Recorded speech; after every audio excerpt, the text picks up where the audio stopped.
Black people wear the mark of Cain. That's in the Bible. No, it is not. Show me where in the Bible it says that black people wear the mark of Cain. Show me that. Are you racist? Really, give me one example. Dude, there's tons of it. And then how also do you explain Mormons? I mean, what about Mormons? Yeah, you got out of the kitchen because it was getting hot. I don't blame you. You got out of that kitchen real fast. I mean, if you want to go into it, the Bible... Yeah, that's what we're trying to do. Go into it. Where does the Bible say that African Americans are the children of Cain? Where does the Bible say The that? Bible talks about the mark of Cain, and you can interpret the Bible any way you can. And until recently, lots of No, you can't. You can't interpret the Bible any way you can and be intellectually honest. Yes, you can. Yeah, well, you can do anything you want, right? Yeah, but you don't have to have a PhD in the Bible to understand that those slave owners who used the Bible to justify slavery were perverting the living daylights out of it. Shalom, shalom. I want to start off by saying call, Allah, Yahweh, Bashim, Yahweh Shai, Bashim, Kadash. Double honors to our apostles, to our elders who rule well. Blessings and salutations to you brothers out there teaching and enduring truth and sincerity. This is Rob Amoff with the Nebraska camp. This is GMS Any Push to the Mark.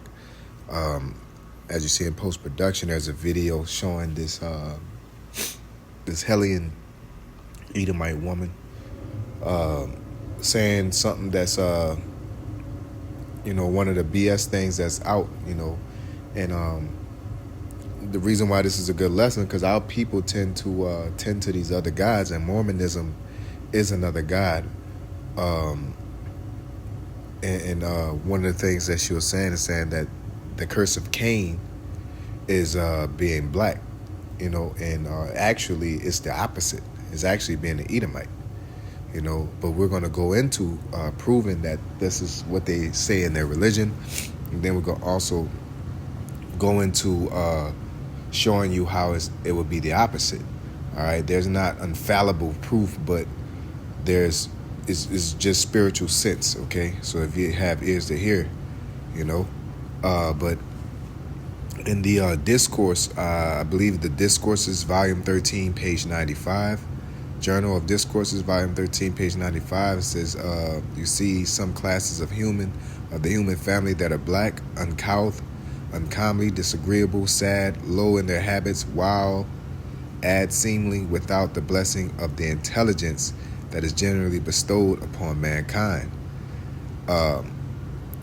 So this is where it says the first man that committed the odious crime of killing one of his brethren will be cursed the longest of any one of the children of Adam. Cain slew his brother. Cain might have been killed, and that would have put a termination to that line of being human beings. Okay. Now, when you're talking about in that time, because what we must understand that there's a point in time that everybody was dark-skinned. Okay. How do we know that? Because when you go into, see here, you go into Genesis.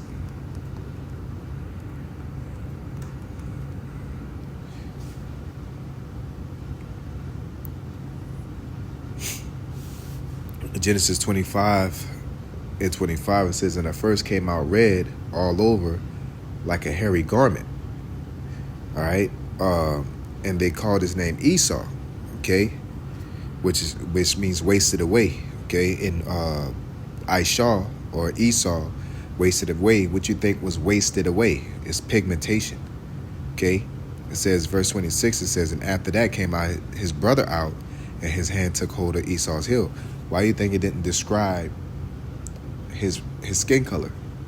Because he was dark-skinned, and that was normal for everybody to come out in that color. Esau is, if you have ears to hear, took on Cain. Esau's a reincarnation of Cain as a nation. Okay, just like we're the incarnation. You could say Abel, and really you could say Adam. You know what I'm saying? We're the incarnation of Adam, reincarnation of Adam as a nation. Okay, because we're the righteous ones. Okay, but this is proof that to come out red, all over, meaning pretty much your skin is translucent. You can see the blood. Okay, that's why we call them the so-called white man. All right, because he's not actually white. He's actually pretty much red due to the lack of pigmentation. Okay, that's why they get tans and all that other stuff to this day. Now, to prove that Israelites were dark skinned and everybody else was dark skinned, we all know that everybody had to be one color at a point in time. We know Ham is the progenitor of dark skin. There was never no people walking around like that. We'll get to that. It's like I'm a little under the weather. But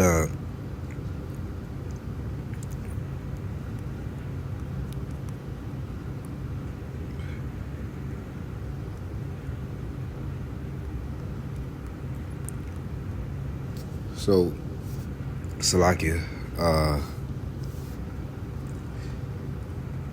because they say leprosy pretty much is being dark, but leprosy is actually being white, okay, for lack of better words, okay. So going to Numbers chapter 12, when Miriam and Aaron had questioned Moses behind the woman he married, the Lord anger was kindled against Aaron and Miriam. Okay, why? Because the Lord was dealing with Moses. Okay, so in that anger,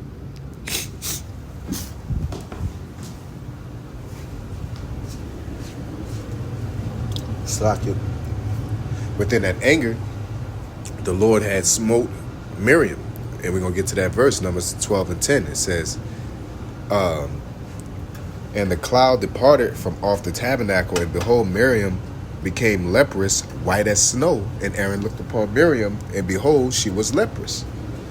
So that mark, once you go back to Cain, the Lord set a mark upon him. That mark there ain't no lightning bolt on the forehead, there ain't no scar on the face. It had to be something that was visual for everybody to know, that's Cain. And what other mark is there outside of leprosy? There's nothing that's distinctive. Because if you got a scar on your arm, you'll damn near have to glow in the dark to have a mark that for everybody in the world to know, like, hey man, you heard what happened to Cain? Yeah, the Lord marked him. And then you're like, I wonder what that mark is. And you see a leper. Nobody else's leper is on planet Earth, and you see him. You're gonna be like, oh, that's that nigga right there. Okay? That's is just, the spiritual sense of it. But this is what it is, but we know what it definitely ain't. It definitely ain't being leprous, is being dark skinned, because we just proved through the scriptures that being leprous is being white as snow, as the scriptures say. And then when you go into the history of Mormonism and how that all John Smith and all that other bullshit, I never knew the Lord was hid the actual Bible in America, and then with all the Israelites weren't. Even though Gad and Reuben and the northern kingdom was up here, but we're talking about like the Lord did that before they even came over here or whatever, and he found it in his backyard. Well, man, but yeah, just proving that, man. All the BS that Esau puts out. Hopefully this was edifying. So with that being said, I want to say, call halal, Yahweh Bashim Yahushai, Yahweh Bashim Yahushai, Bashim Korkadas Brakatham. Shalom.